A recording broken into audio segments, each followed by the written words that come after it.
বুড়ো শকুনের ৮টি জ্ঞানের কথা যে শুনে সে আর গরিব থাকে না। এক জঙ্গলে একটি শকুন আর একটি শকুনি গাছের এক বট গাছের উপর বাস করত। একদিন শকুন তার স্ত্রী শকুনিকে নিয়ে গাছের ডালে বিশ্রাম নিচ্ছিল। তখন শকুনি শকুনকে বলল, হে প্রাণনাথ, আমি এমন কিছু আজ জানতে চাই যা আপনি আমাকে কখনোই বলেননি। এমন কিছু কথা বলুন যা অত্যন্তই রোমাঞ্চকর। শকুন বলল, ঠিক আছে প্রিয়, আজ আমি তোমাকে এক গরিব ভাই আর এক ধনী বোনের গল্প শোনাবো। আজকের এই গল্পটি খুবই মনোমুগ্ধকর, যার মধ্য দিয়ে তুমি ৮টি জ্ঞানের কথা জানতে পারবে। এই কথাগুলি শুনলে সহজেই সবাই গরিবি থেকে দূর হতে পারে। হে প্রিয়, বহু প্রাচীনকালের কথা। এক শহরে এক ধনী কৃষক বসবাস করত। সেই কৃষকের ঘরে ২ যমজ সন্তান জন্ম নেয়, একজন পুত্র অন্যজন কন্যা। ছেলের নাম ছিল রোহন, মেয়ের নাম ছিল কমলা। ধীরে ধীরে বড় হতে লাগলো। যখন তারা বিয়ের উপযুক্ত হয় তখন কৃষক নিজের সন্তানদের বিয়ে নিয়ে খুব চিন্তিত। কৃষক কাজের জন্য পাশের এক শহরে চলে যায়। সেখানে গিয়ে এক ব্যবসায়ীর পুত্রকে তার খুব পছন্দ হয়। সেই ব্যবসায়ী পুত্রের সাথে তার কন্যার বিয়ে দিয়ে দেয়। এইভাবে কমলা নিজের বাবার বাড়ি থেকে বিদায় নেয়, শ্বশুর বাড়ি চলে যায়। এবারে কৃষক মেয়ের বিয়ে দেওয়ার পর ছেলের বিয়ে নিয়ে ভাবতে শুরু করে। সে ভাবে, মেয়ে তো এখন আমার বাড়ির নয়। সে ভাবতে থাকে, যদি আমার ছেলের বিয়ে হয়ে যায় তাহলে আমার ছেলের পুত্রবধূর সাথে আর আমার মেয়ের সাথে শান্তিতে জীবনযাপন কাটাতে পারবো। বন্ধুরা, শকুন তার স্ত্রীকে বলে, হে প্রিয়, ভগবানের লীলা খুবই বিচিত্র। তিনি কখন কাকে গরিব বানিয়ে দেন আর কখন কাকে ধনী বানিয়ে দেন তা কেউই বলতে পারে না। সেই ধনী কৃষকের সাথেও এমনটাই হলো। রোগাক্রান্ত হয়। তার ছেলে তার বাবার সেই অবস্থা দেখে চিন্তায় পড়ে। ভালো ভালো ডাক্তারদের কাছে তার চিকিৎসা করায়, সবচেয়ে দামি দামি ওষুধ নিয়ে আসে। ধীরে ধীরে সমস্ত ধন সম্পদ তার পিতার চিকিৎসাতে খরচ হয়ে যায়। এইভাবে পিতার চিকিৎসা করতে করতে কৃষকের পুত্র একেবারেই গরিব হয়ে পড়ে। তারপরেও পিতার স্বাস্থ্যের কোনো উন্নত হয় না। তখন আর কোনো ওষুধই কাজ করছিল না। একদিন কৃষক তার ছেলেকে কাছে ডেকে বলে, হে পুত্র, যখন কোনো কাজ মানুষের ক্ষমতার বাইরে চলে যায়, তখন তার আর কোনো সমাধান খুঁজে পাওয়া যায় না, তখন সেই কাজ ঈশ্বরের উপর ছেড়ে দেওয়া উচিত। তাই পুত্র, তুমি এখন আমার চিন্তা ছেড়ে তুমি বিয়ে করো, তুমি সংসার গড়ে তোলো। বাবার এই কথা শুনে রোহন একেবারেই চুপ হয়ে যায়। সে আর কি করত? তার ঘরে যা কিছু সঞ্চিত ছিল তা তো আগেই পিতার চিকিৎসায় সব শেষ হয়ে গেছে। তখন রোহন বলে, পিতাজি, আপনি যা মনে করেন তাই করুন। এরপরে কৃষক তার পুত্রের বিয়ে এক গরিব পরিবারে দিয়ে দেয়। আর বিয়ের কয়েকদিন পরেই কৃষকের মৃত্যু হয়। পিতার মৃত্যুর পর রোহন সমস্ত কাজ তার শেষকৃত্য সম্পূর্ণ করে। এর যত জমি জমা ছিল সব পিতার চিকিৎসায় সব শেষ হয়ে গেছিল। আর যতটুকু সঞ্চয় ছিল তা পিতার শেষ কার্যে তা শেষ হয়ে যায়। এইভাবে রোহন একেবারে গরিব হয়ে পড়ে। রোহন যখন একেবারে নিঃস্ব হয়ে যায় তখন তার স্ত্রীকে নিয়ে গ্রামের বাইরে এক ঝুপড়িতে গিয়ে থাকতে শুরু করে। এখন সে অন্যের ক্ষেতে মজুরি করে স্ত্রী সন্তানদের পেট চালানো শুরু করে। এদিকে রোহনের বোন কমলা যার বিয়ে হয়েছিল এক ধনী ব্যবসায়ীর ঘরে। সে যখন তার ভাইয়ের এমন দুর্দশার কথা শোনে, তখন সে নিজের গরিব ভাইকে ঘৃণা করতে শুরু করে।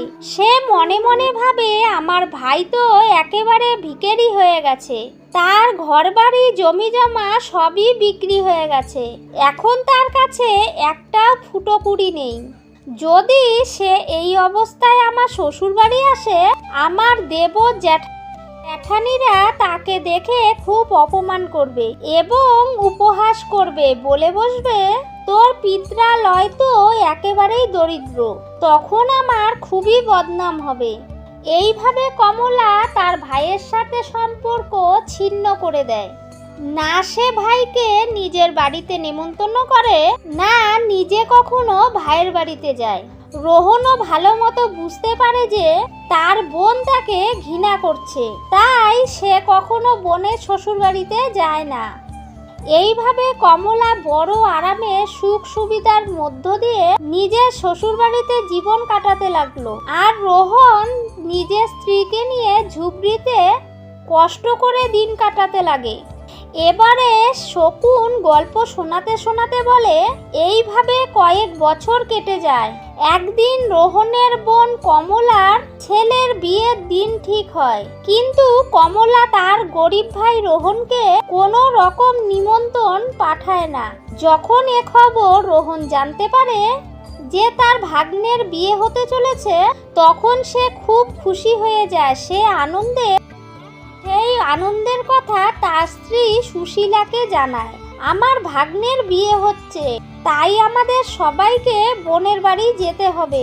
যখন রোহনের স্ত্রী এই কথা জানতে পারে, তখন সেও খুশিতে ভরে ওঠে আর মনে মনে ভাবে, চলো এই সুযোগে অন্তত ননদের সাথে একবার দেখা হবে, বাড়িটাও দেখা হবে। সে খুশি হয়ে স্বামীকে বলে, আমি অবশ্যই তোমার সাথে যাব, কিন্তু তার আগে বলো তো, আমাদের ননদ রানী কি আমাদের নেমন্তন্ন পত্র পাঠিয়েছে? স্ত্রীর মুখে এই কথা শুনে রোহন একেবারে চুপ হয়ে যায়। তারপর সে বলে, নেমন্তন্ন তো আসেনি, আমি অন্যের মুখে খবর পেয়েছি যে আমার ভাগ্নের বিয়ে হচ্ছে, কিন্তু তাতে কি আসে যায়, শেষমেশ তো সে তো আমার বোনেরই ছেলে। তখন সুশীলা তার স্বামীকে বলে, আপনার কথা তো ঠিক, কিন্তু নেমন্তন্ন ছাড়া ননদের বাড়ি যাওয়াটা ঠিক নয়। তখন রোহন তার স্ত্রীকে বোঝানোর চেষ্টা করে, প্রিয়, কমলা শ্বশুর বাড়ির লোকজন বড় লোক, হয়তো আমাদের কথা তার মনে নেই, হতে পারে আমাদের জন্য নেমন্তন্ন পত্র পাঠিয়েছিল, সেই নেমন্তন্ন পত্র হয়তো আমাদের কাছে পৌঁছায়নি।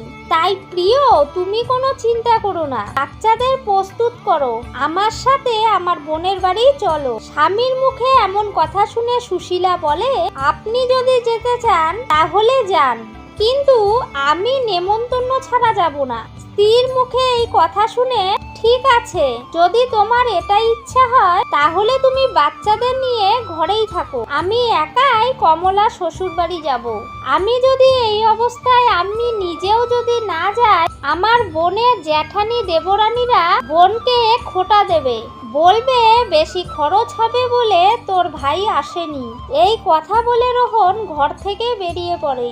এইদিকে শকুন তার স্ত্রীকে গল্প শোনাতে শোনাতে বলে, হে প্রিয়, রোহন তখন খুবই গরিব হয়ে পড়েছিল, তার ভাগ্নের জন্য জামা কাপড় কেনা টাকাও ছিল না, তাই সে কারো কাছ থেকে টাকা ধার করে এবং ধার করা টাকা নিজের বোন কমলা ও জামাইবাবুর জন্য সুন্দর সুন্দর কাপড় কেনে। তারপর সেই কাপড় নিয়ে বোনের শ্বশুর বাড়ি যায়। চলতে চলতে সকাল থেকে সন্ধ্যা হয়ে যায়। অবশেষে সে বোনের দরজায় আসে এবং দরজার একপাশে গিয়ে দাঁড়িয়ে থাকে। বেচারা দরজার সামনে দাঁড়িয়ে থাকে বোনের আসার অপেক্ষায়। ঠিক তখনই জ্যাঠানির চোখ পড়ে রোহনের উপর, আর সে তাকে চিনে ফেলে। রোহনকে দেখে কমলা জ্যাঠানি গিয়ে কমলাকে বলে, হে কমলা, আজ তোর ভাই এসেছে, দরজার সামনে দাঁড়িয়ে আছে।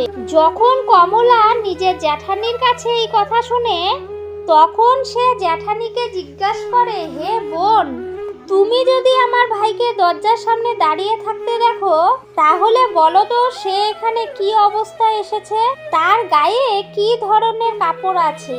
তখন জ্যাঠানি বলে, তোমার ভাই ছেঁড়া ফাটা পুরনো জামা কাপড় পরে তোর দরজার সামনে দাঁড়িয়ে আছে, সে তোর আসার অপেক্ষায় রয়েছে। এই শুনে কমলা রাগে ফুঁসতে থাকে। সে সবার চোখ এড়িয়ে চুপি চুপি ভাইয়ের কাছে আসে। ওদিকে রোহন যখন দেখে তার বোন কমলা তার দিকে এগিয়ে আসছে, তখন তার মুখ আনন্দে ভরে ওঠে। বোনকে দেখে রোহনের চোখ দিয়ে জল পড়ে। এরপর কমলা চুপি চুপি তাকে ভেতরে ঘরে নিয়ে যায়, বাড়ির সবচেয়ে ভেতরের দিকে। সেখানে নিয়ে গিয়ে জিজ্ঞেস করে, হে ভাই, তোমাকে নেমন্তন্ন কে করেছে? তুমি কিভাবে এখানে চলে এলে? বোন, তুমি তো তোমার ভাইকে একেবারেই ভুলে গেছো। অন্য কারো মুখে শুনে আমি জানতে পেরেছি যে আমার ভাগ্নের বিয়ে হচ্ছে আজ, সেই কারণেই আমি এসেছি তোমার এবং তোমার ছেলের জন্য নতুন জামা কাপড় নিয়ে। ভাইয়ের মুখে এই কথা শুনে কমলা বিরক্ত হয়ে বলে, হে ভাই, তোমার এমন নির্লজ্জের মতো করে এখানে আসা ঠিক হয়নি। তুমি এইভাবে ছেঁড়া ফাটা জামা পরে আমার বাড়িতে চলে এলে, এটা আমার জন্য খুবই লজ্জাকর। অন্তত নিজের নয়, আমার মান সম্মানের খেয়াল তো রাখবে। তোমার তো মান নেই, কিন্তু আমাদের কথা তো অন্তত ভাববে। কমলার মুখে এত কঠিন কথা শুনে রোহন অসহায় ভাইয়ের জীবন যেন ছিন্ন ভিন্ন হয়ে গেল। রোহন তখন বোনের পায়ে পড়ে ক্ষমা চাইল। আমাকে ক্ষমা করো বোন, আমি জানতাম না যে আমার জন্য তোমার এত অপমান হবে। তোমার যেন কোনো বদনাম না হয়, তোমার দেবরানী জ্যাঠানিরা যেন কোনো খোটা না দেয়, এই ভেবেই তো আমি তোমাদের জন্য নতুন জামা কাপড় নিয়ে এলাম। আগে যদি জানতাম তুমি আমার উপস্থিতি কষ্ট দেবে, তাহলে কোনোদিনই তোমার দরজার সামনে আমি আসতাম না। আমি তো ভেবেছিলাম ভাগ্নের বিয়ে যদি না যায় তাহলে লোকে তোমায় খোটা দেবে। তোর ভাই তো আসে না খরচের জন্য, সেই লজ্জা থেকে বাঁচাতে এসেছিলাম। রোহনের কথা শুনে কমলার রাগ কিছুটা শান্ত হয়। তারপর রোহনকে বলে, যখন তুমি চলেই এসেছো, তাহলে আমার একটা কথা মন দিয়ে শোনো। যতক্ষণ পর্যন্ত আমার ছেলের বিয়ে হয়ে যায়, ততক্ষণ তুমি এই ঘরেই বন্দি থাকবে, আর ভুল করেও এই ঘর থেকে বাইরে বেরোবে না। না হলে আমাকে দেখে মানুষে বলবে কমলার ভাই তো একজন ভিখারি। খাবারের ব্যাপারে যখন খাবার তৈরি হবে, তখন আমি তোমার ঘরে খাবারের থালি পাঠিয়ে দেব। তুমি খেয়ে চুপচাপ পিছনের দরজা দিয়ে বাইরে চলে যাবে।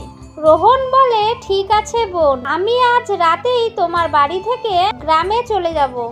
কিন্তু আমার একটা অনুরোধ আছে, যে কাপড়গুলো আমি তোমার ও জামাইবাবুর জন্য নিয়ে এলাম, তুমি সেগুলো রেখে দিও, আমি ওগুলো ভালোবাসা দিয়ে এনেছি। এরপর কমলা তার ভাইয়ের কাছ থেকে কাপড়গুলো নিয়ে ঘরের বাইরে চলে যায় এবং বের হওয়ার সময় ঘরের দরজায় তালা লাগিয়ে দেয়। বন্ধুরা, এত গল্প শোনানোর পর শকুন কিছুক্ষণের জন্য চুপ হয়ে যায়। তখন শকুনি বলে, হে প্রাণনাথ, গল্পটি খুবই রোমাঞ্চকর এবং শিক্ষণীয়। এবার আপনি পরের অংশটুকু শোনান। শকুন তখন গল্প চালিয়ে যেতে থাকে, বলে, হে প্রিয়, রোহন সেই অন্ধকার ঘরে বসে বসে তার বোনের আসার জন্য অপেক্ষা করে। সে ভাবতে থাকে তার বোন তার জন্য খাবার নিয়ে আসবে। আজ সে সুস্বাদু খাবার খাবে। কিন্তু তার নিষ্ঠুর বোন ভাইকে অন্ধকার ঘরে আটকে রেখে নিজের কাজে ব্যস্ত হয়ে পড়ে আর ভাইয়ের কথা ভুলে যায়। নিজের কাজকর্মে এতটাই ডুবে যায় যে সে একদম ভুলে যায় সে তার ভাই ঘরে বন্দী হয়ে রয়েছে এবং তার ভাই যে তার ফিরে আসার অপেক্ষা করছে। বন্ধুরা, সময় যত বাড়তে থাকে, রোহনের অবস্থা ততই খারাপ হতে থাকে। ক্ষুধা পিপাসায় সে খুব কষ্ট পেতে থাকে।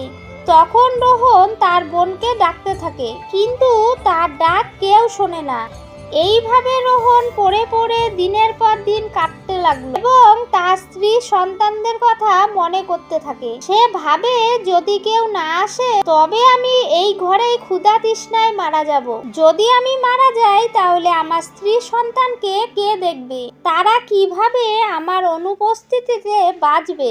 এই ভাবনা ভাবতে ভাবতে রোহন অজ্ঞান হয়ে যায়। তখনই কোনো এক কাজের জন্য কমলার জ্যাঠানি ঘরের পাশ দিয়ে যাচ্ছিলেন। রোহন যখন তার নুপুরের শব্দ শোনে তখন তার সমস্ত শক্তি দিয়ে ঘরের দরজা পিটতে থাকে। কমলার জ্যাঠানি যখন ওই শব্দ শুনে তিনি দরজা খুলে দেখতে যান এবং রোহনকে দেখে চমকে যায়। তিনি রোহনকে জিজ্ঞাসা করতে থাকে, হে ভাই, তোমাকে এই ঘরে কে বন্ধ করে রেখেছে? রোহন এই প্রশ্নের কোনো উত্তর দেয়। যখন কমলার জ্যাঠানি আবার প্রশ্ন করে তখন রোহন সত্যি কথা না বলে মিথ্যা বলে, আমি এখানে বিশ্রাম নিচ্ছিলাম, তখন ভুলবশত দরজায় তালা লাগিয়ে দেওয়া হয় আর আমি এই ঘরেই বন্দী হই। বোন, তুমি যদি না আসতে তবে আমি মারা যেতাম। কথা বলে রোহন ঘরের পিছনের দরজা দিয়ে চুপচাপ বেরিয়ে যায় এবং নিজের বাড়ির দিকে রওনা হয়। 3 দিন ধরে ক্ষুধার্ত তৃষ্ণার্ত রোহন নিজের বাড়ির দিকে হাঁটতে থাকে। হাঁটতে হাঁটতে সে অনেক দূর চলে যায়। হাঁটতে হাঁটতে তার মাথা ঘুরতে শুরু করে। ঠিক তখনই সে মাটিতে পড়তে যাচ্ছিল, কোথা থেকে এক বৃদ্ধা মা এসে তাকে ধরে ফেলে। এতটুকু গল্প শোনানোর পর শকুন একটু বিশ্রাম নেয়। বিশ্রাম নেওয়ার পরে আবার গল্প শোনাতে শুরু করে।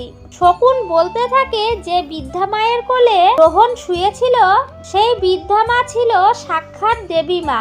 এদিকে রোহনের স্ত্রী সুশীলা প্রতিদিন দেবী মায়ের পুজো করত এবং পূর্ণ ভক্তি বিশ্বাসের সঙ্গে দেবী মায়ের উপাসনা করত। সেই কারণেই রোহন যখন মাটিতে পড়তে যায় দেবী মা উপস্থিত হয়ে রোহনকে ধরে ফেলে।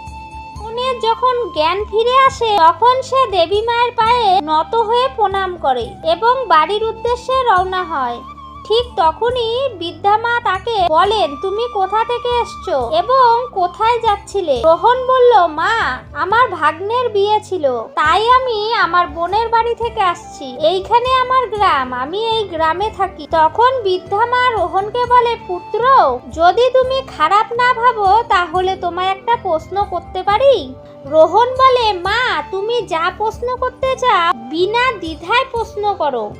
বৃদ্ধা মা প্রশ্ন করে, তুমি যখন তোমার বোনের বাড়ি থেকে আসছো, যেমন তুমি বললে সেখানে বিয়ে ছিল, তাহলে তুমি কেন খালি হাতে যাচ্ছ? তোমার বোন কি তোমার স্ত্রী সন্তানের জন্য কিছু দেয়নি? বৃদ্ধা মায়ের মুখ থেকে এমন কথা শুনে রোহনের চোখে অশ্রু চলে আসে। এরপর রোহন সেই সমস্ত কথা দেবী মাকে খুলে বলে। তারপর দেবী মা রোহনকে বলে, হে পুত্র, তুমি কোনো চিন্তা করো না, যা ঘটেছে তা ভুলে যাও। কিছুটা দূরে আমার এক বাগান আছে, সেখানে নানা ধরনের ফল ফলে। তুমি সেখান থেকে ফল খেয়ে তোমার পেট ভরিয়ে নাও, কারণ তুমি 3 দিন কিছুই খাওনি। যখন তোমার পেট ভরে যাবে তখন কিছু ফল তোমার স্ত্রী ও সন্তানের জন্য নিয়ে যাবে। যখন তোমার স্ত্রী সন্তানরা তোমাকে দেখবে তখন তারা জানতে চাইবে তোমার বোনের বাড়ি থেকে তুমি কি নিয়ে এসেছো। তখন তুমি বলতে পারবে তোমার বোন তাদের জন্য ফল পাঠিয়েছে। এইভাবে দেবী মা রোহনকে বলেন। এই উপায়ে তার স্ত্রী ও সন্তানদের কাছে লজ্জিত হতে হবে না এবং তার সম্মানও রক্ষা হবে। এইভাবে রোহন বুড়িমার কথা শুনে বুড়িমার বাগানে পৌঁছায়। সেখানে নানা রকমের ফল গাছগুলোতে ফলেছিল। রোহন ফল পাড়তে শুরু করে গাছ থেকে আর খেতে শুরু করে। যখন তার পেট ভরে যায় তখন কিছু ফল নিজের থলিতে ভরে নেয়। এরপর রোহন বুড়িমার অনুমতি নিয়ে নিজের বাড়ির দিকে রওনা হয়। তখন বুড়িমা রোহনকে বলে, হে পুত্র, যাবার আগে আমার এই 8টি কথা শোনো, এগুলি তোমার জীবনে অনেক কাজে আসবে। বুড়িমা রোহনকে 8টি উপদেশ দেন। রোহন সেই 8টি উপদেশ শোনার পর বাড়ির উদ্দেশ্যে চলে যায়। রোহন যখন ফল ভর্তি থলিটি নিয়ে বাড়ির দিকে আসে তখন তার ছোট ছোট ছেলে মেয়ে ও তার স্ত্রী সুশীলা তার কাছে ছুটে আসে এবং প্রশ্ন করতে থাকে, পিতাজি আপনি পিসির বাড়ি থেকে কি এনেছেন? রোহন তখন তার হাতে থাকা থলিটি তার স্ত্রীকে দিয়ে চলে যায়। রোহন চলে যাবার পর তার স্ত্রী যখন থলিটি খুলে দেখে তখন সে অবাক হয়ে যায়। থলিতে সোনার উপর ফল ভর্তি ছিল। যখন সে ঝাঁকিয়ে ঝাঁকিয়ে দেখতে লাগলো তখন তার থেকে হিরে বের হলো। এটি দেখে রোহনের স্ত্রী খুব খুশি হয়ে তার স্বামীর কাছে ছুটে যায় এবং বলে, তুমি তো বিয়ে দিতে গেছিলে, শেষ পর্যন্ত তুমি কি নিয়ে এলে? রোহন তার স্ত্রীকে দেখে মনে মনে ভাবতে লাগলো, হয়তো বাড়ির লোকেরা ফল পছন্দ করেনি, তাই হয়তো স্ত্রীর এমন প্রশ্ন। সে ভাবতে থাকে হয়তো তাকে তার সন্তানদের জন্য লাড্ডু বা প্যারা নিয়ে আসা উচিত ছিল। রোহন তার স্ত্রীকে বলে, হে প্রিয়, আমার বোন যা কিছু পাঠিয়েছে তা এনেই আমি তোমাকে দিলাম। যা এনেছি তা তুমি ছেলে মেয়েদের মধ্যে ভাগ করে দাও। তখন সুশীলা বলে, প্রথমে তুমি ঘরের মধ্যে চলো এবং দেখো তোমার বোন তোমার জন্য কি পাঠিয়েছে। এরপর সুশীলা তার স্বামীকে ঘরের মধ্যে নিয়ে যায়। দেখো শেষমেশ ননদ আমাদের জন্য কি পাঠিয়েছে। এই বলে সুশীলা রোহনের সামনে থলিটি উল্টে দেয়। তার থেকে হীরা মণি মুক্তা সোনার অলংকার বেরিয়ে আসে। অবশেষে আমাদের ননদ তো আমাদের ভাগ্যই বদলে দিল। তারা ফলের ভিতরে লুকিয়ে হিরে মণিমুক্তা পাঠিয়েছে। এটি দেখে রোহন বুঝতে পারে যিনি তাকে রাস্তায় সাহায্য করেছিলেন তিনি কোনো সাধারণ মহিলা নন, বরং তিনি সাক্ষাৎ দেবী মা ছিলেন। তবে তার স্ত্রীর কাছে এ বিষয়ে কিছুই বলেনি এবং মনে মনে বুড়িমাকে ধন্যবাদ জানায়। শকুন বলে, হে প্রিয়, এভাবে রোহন প্রচুর ধন সম্পদ পায় আর ধনী হয়ে ওঠে। এরপর রোহন তার স্ত্রী সন্তানদের জন্য বিশাল বড় প্রাসাদ বানায় এবং রাজা মহারাজার মতো সেখানে থাকতে শুরু করে। শহরের সবাই রোহনকে দেখে সম্মান করতে থাকে। ধীরে ধীরে যখন রোহনের প্রাসাদ সম্পূর্ণ তৈরি হয়ে যায় তখন একদিন স্ত্রী সুশীলা রোহনকে বলে, শ্রাবণ মাস আসছে, শ্রাবণ মাসে সমস্ত নারীরা তাদের বাবার বাড়িতে যায়, তাই তুমিও তোমার বোনকে নিয়ে আসো। এতে তার মাতৃত্ব কেটে যাবে আর আমি আমার ননদকে দেখতে পাবো। রোহন স্ত্রীর কথায় রাজি হয়ে তার বোনের বাড়ি যায়। কিছু সময় পর রোহন তার শ্বশুর বাড়ি পৌঁছায়। একবার সে তার বোনের দরজার সামনে দাঁড়িয়ে থাকে, যেখানে সে কিছুদিন আগে দাঁড়িয়েছিল। ঠিক তখনই কমলার জ্যাঠানি বাড়ির থেকে বের হয়। বাইরের দৃশ্য দেখে দৌড়ে দৌড়ে কমলার কাছে যায়, গিয়ে বলে, হে কমলা বোন, আজ আবার তোর ভাই এসেছে। শুনে কমলা বলে, কোনো ভিখারি আমার ভাই হতে পারে না, আমার কোনো ভাই নেই। তখনও কমলা তার ভাইকে ভিখারি ভাবছিল। তখন তার জ্যাঠানি বলে, কমলা, আজ তোর ভাই ভিখারির মতো নয়, বরং রাজা মহারাজার মতো। তার সামনে পিছনে 4 জন সৈন্য রয়েছে। তোর দরজার সামনে বিশাল একটি রথ দাঁড়িয়ে আছে, তুই একবার গিয়ে দেখে তো আয়। কমলা যখন এসব শোনে তখন তার বিশ্বাস হয় না। সত্যিটা জানার জন্য সে ভাইকে চুপি চুপি দেখতে থাকে। যেমনই সে তার ভাইয়ের নতুন রূপ দেখে তার ঐশ্বর্য দেখে চমকে যায়। সে ভাবতে থাকে, কাল পর্যন্ত তো আমার ভাই ভিখারি ছিল, পুরোপুরি ভিখারি, পরনে সঠিক কাপড়ও ছিল না, হঠাৎ করে কিভাবে ধনী হয়ে গেল। কমলা তার ভাইকে দেখে একেবারে অবাক হয়ে যায়। এরপর আরতি নিয়ে এসে তার ভাইকে আরতি করতে শুরু করে। এরপর কমলা বড় আদরে তার ভাইকে বাড়িতে নিয়ে যায় এবং বলে, হে ভাই, আমাকে ক্ষমা করে দাও, আমার জন্য অনেক কষ্ট এবং লজ্জা সহ্য করতে হয়েছে তোমাকে। এটা শুনে রোহন বলে, বোন, কোনো সমস্যা নেই, সে সময় আমাদের দিন ভালো ছিল না, তোর ভুল আমি আগেই ক্ষমা করে দিয়েছি। এসব ভুলে গিয়ে আমার সঙ্গে আমার বাড়ি চল, বোন, আমি তোকে নিতে এসেছি, তোর ভাবি তোকে নিতে পাঠিয়েছে। এটা শুনে কমলা খুব খুশি হয়ে ভাইয়ের বাড়ি যাবার জন্য প্রস্তুত হয়। রথে চড়ে ভাইয়ের সঙ্গে যায়। এই রোহনের বোন কমলা তার পিতৃ বাড়িতে পৌঁছায় তখন সে তার ভাইয়ের ঐশ্বর্য দেখে অবাক হয়ে যায়। সে দেখে সেখানে একটি বিশাল বড় অতি সুন্দর প্রাসাদ রয়েছে এবং প্রাসাদের ভিতরে নানা রকম কর্মচারী, অনেক খাদ্য মজুত রয়েছে। এসব দেখে কমলা অবাক হয়ে পড়ে। অপরদিকে রোহনের স্ত্রী সুশীলা তার ননদকে অনেক আদর যত্ন করে এবং 7 দিন ধরে তার সেবা দিতে থাকে। সুশীলা মনে করেছিল এইসব তার ননদ জন্যই হয়েছে, কারণ রোহন কখনো তার স্ত্রীর কাছে তার ধনী হওয়ার কথাটি বলেনি। সে জানতো যে এসব কমলার জন্য নয়, দেবী মায়ের আশীর্বাদে হয়েছে। এদিকে রোহনের স্ত্রী সুশীলা এসব কিছু জানতো না, তাই তার ননদের অনেক সেবা করে, তার প্রতি স্নেহ দেখায়। কিছুদিন পর রোহনের বোন কমলার যখন শ্বশুর বাড়ি ফেরার সময় আসে তখন সুশীলা তার স্বামীকে বলে, হে স্বামী, কাল তোমার বউ বাড়ি ফিরবে, তাই তার জন্য কিছু সুন্দর উপহার নিয়ে আসো। স্ত্রীর মুখে কথা শুনে রোহনের মনের ভাবনা আসে। রোহন বাড়ি থেকে বেরিয়ে যায় এবং এক মুচির দোকানে এসে পৌঁছায়। মুচিকে বলে, হে মুচি ভাই, আমি আমার বোনের জন্য কথা বলার জুতা তৈরি করতে চাই, তুমি কি আমার বোনের জন্য এমন জুতো তৈরি করতে পারবে? মুচি বলে, হ্যাঁ স্যার, আমি কথা বলার জুতা অবশ্যই তৈরি করতে পারবো, তবে এর জন্য অনেক খরচ হবে।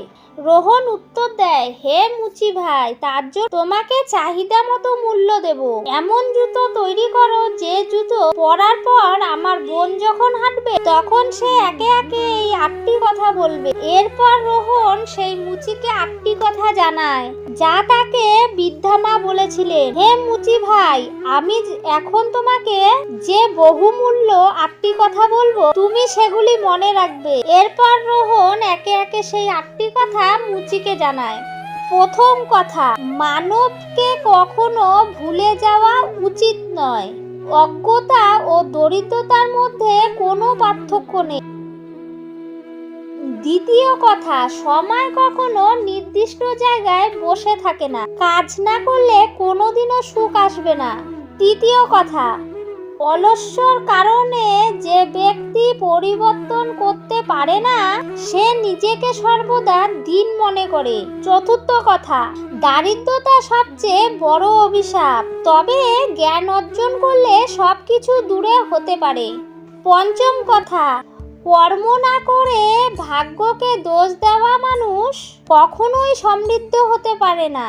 ষষ্ঠ কথা, অজ্ঞতায় থাকা মানুষ সবসময় দরিদ্র থাকে, তবে জ্ঞান হলো সেই অস্ত্র যা যুদ্ধে জয় এনে দেয়। সপ্তম কথা, জ্ঞানী মানুষের পরিশ্রম কখনো বৃথা যায় না এবং সে যে কোনো পরিস্থিতিতে উন্নতি লাভ করে। অষ্টম কথা, যখন পয়সার বাজারে রূপ পরিবর্তন হয় তখন সম্পর্ক শুধুমাত্র অর্থের উপর নির্ভর করে, যা দরিদ্রদের জন্য আরো ক্ষতিকর। রোহন মুচিকে বলে, হে মুচি ভাই, এই 8টি কথা বলার মতো জুতা তৈরি করো। যখন আমার বোন এই জুতো পরবে, এসব কথা শুনবে, তখন সে তার ভুল বুঝতে পারবে এবং সে উপলব্ধি করবে যে তাকে অর্থের গর্বে মিশে গিয়ে নিজের ভাইকে অসম্মান করা উচিত নয়, করা উচিত হয়নি। এরপর রোহন মুচির কাছ থেকে সোনালী এবং রূপালী পদ্ম ফুলের পাতা মূল্যবান রত্ন সজ্জিত জুতো তৈরি করে নেয় এবং তা উপহার হিসেবে নিজের বোন কমলাকে দেয়। কমলা যখন দেখে তার মুখ খুশিতে ভরে যায়। এরপর কমলা ভাইয়ের থেকে বিদায় নিয়ে বাড়িতে ফিরে যায়। কমলা যখন নিজের শ্বশুর বাড়ি পৌঁছায়, কমলা দেবরানী ও জ্যাঠাইনি জিজ্ঞেস করতে থাকে, হে কমলা বোন, তুমি তো তোমার ভাইয়ের বাড়ি থেকে এসেছো, তোমার ভাই তোমাকে কি দিয়েছে? তখন কমলা তার দেবরানী ও জ্যাঠাইনিকে, শ্বশুর শাশুড়ি সবাইকে ভাইয়ের দেওয়া উপহার দেখায়। সে বলে, দেখো, আমার ভাই আমাকে হিরে মুক্ত দিয়ে সজ্জিত কি সুন্দর জুতো দিয়েছে। কমলা সেই জুতো পরে হাঁটতে থাকে। জুতো পরে কমলা যখন হাঁটে তখন জুতো কথা বলতে থাকে। পয়সার বাজারে বদলে গেছে সভ্যতা, ধন দৌলতের সঙ্গে সম্পর্কের কোনো মূল্য নেই। এই কথা শোনার পর কমলার মাথা লজ্জায় নত হয়ে যায়। সে তার ভাইকে মনে করে হঠাৎ করে কান্নায় ভেঙে পড়ে। তখন দেবরানী ও জ্যাঠাইনি জানতে চায়, কমলা হঠাৎ কি হলো, তুমি কেন কাঁদছো? তখন কমলা তার দেবরানী জ্যাঠাইনিকে সব কথা খুলে বলল। সে বলে, হে বোন, আমি পয়সার অহংকারে এসে আমার ভাইকে কত রকমের বাজে কথা বলেছি। আমি আমার ভাইকে এক গ্লাস জল পর্যন্তও দেইনি। দেখো আমার ভাই আমাকে কত উপহার, মূল্যবান জুতো উপহার দিয়েছে। এখন আমার নিজের উপর ঘৃণা হচ্ছে, আমি আর বাঁচতে চাই না। তখন জ্যাঠাইনি তাকে বুঝিয়ে বলে, হে বোন, যা কিছু হয়েছে তা ভুলে যাও। ভবিষ্যতে এমন কাজ আর কখনো করো না। কারণ যে মানুষ ধন দৌলত করে তার থেকে মা লক্ষ্মী চিরকাল দূরে চলে যায়। তাই আমার কথাগুলো সবসময় মনে রেখো। এই বলে কমলার জ্যাঠাইনি তাকে 8টি গুরুত্বপূর্ণ কথা শিখিয়ে দেয়। সে বলে, হে কমলা বোন, যে ব্যক্তি রাতে রান্নাঘরে ময়লা আসনপত্র রাখে এবং খাবার দাবার নষ্ট করে, সে দ্রুত খুব গরিব হয়ে যায়। দ্বিতীয় কথা, যে বাড়িতে মহিলাদের অসম্মান করা হয়, এখানে কাউকে সম্মান দেওয়া হয় না, সে বাড়িতে বেশি দিন দেবী লক্ষ্মী থাকে না। তৃতীয় কথা, যে বাড়ির মহিলারা সূর্যাস্তের পর ঘর বাড়ি ঝাড়ু দেয়, সেই পরিবারগুলি খুব দ্রুত গরিব হয়ে যায়। চতুর্থ কথা, যে ঘরে অর্থের মূল্য দেওয়া হয় না, যেখানে অর্থ অসংযতভাবে খরচ করা হয়, সেই ঘর থেকেও মা লক্ষ্মী রুষ্ট হয়ে যায়। পঞ্চম কথা, যে মানুষ টাকা পাওয়ার পর সেই টাকা দিয়ে অন্যদের সম্মান গণ্য করে আর ধনবলকে ব্যবহার করে অন্যদের দুর্ভোগে ফেলে, তাদের ঘর থেকেও মা লক্ষ্মী চলে যায়। ষষ্ঠ কথা, যে বাড়ির লোকেরা নিজেদের কর্তব্য পালন করে না এবং যে কোনো কাজ পরবর্তী অঙ্কের জন্য রেখে দেয়, তাদের ঘর থেকেও মা লক্ষ্মী বিদায় নেয়। সপ্তম কথা, যে পরিবারে বড়দের সম্মান দেওয়া হয় না, যারা বড়দের কথা শোনে না বা তাদের প্রতি অবমাননা করে, তাদেরও গরিবী আসে। কথা, যে পরিবারে অতিথিদের সম্মান করা হয় না, যারা অতিথিকে সসম্মানে গ্রহণ করে না বা দরজায় দাঁড়িয়ে পুরো ভিখারি বলে খালি হাতে ফিরিয়ে দেয়, তাদের ঘর থেকেও মা লক্ষ্মী দেবী চলে যায়। এইভাবে কমলার জ্যাঠানি কমলাকে 8টি গুরুত্বপূর্ণ কথা শিখিয়ে দেয় এবং বলে, হে বোন, এগিয়ে যেতে এই 8টি কথা মনে রেখো। বন্ধুরা, এদিকে সেই স্ত্রী শকুনিকে বলে, এইভাবে রোহনের বোন কমলা সম্পূর্ণ বদলে যায়। সে বুঝতে পারে মায়া তো আসে যায়, কিন্তু মায়ার প্রতি কর্তব্য কখনো অহংকার করা উচিত নয়। তো বন্ধুরা, ভিডিওটি ভালো লাগলে লাইক, কমেন্ট, শেয়ার করে আমার এই ছোট্ট চ্যানেলটির পাশে থাকবেন। সবাই ভালো থাকবেন, সুস্থ থাকবেন। দেখা হবে অন্য কোনো ভিডিওর সাথে।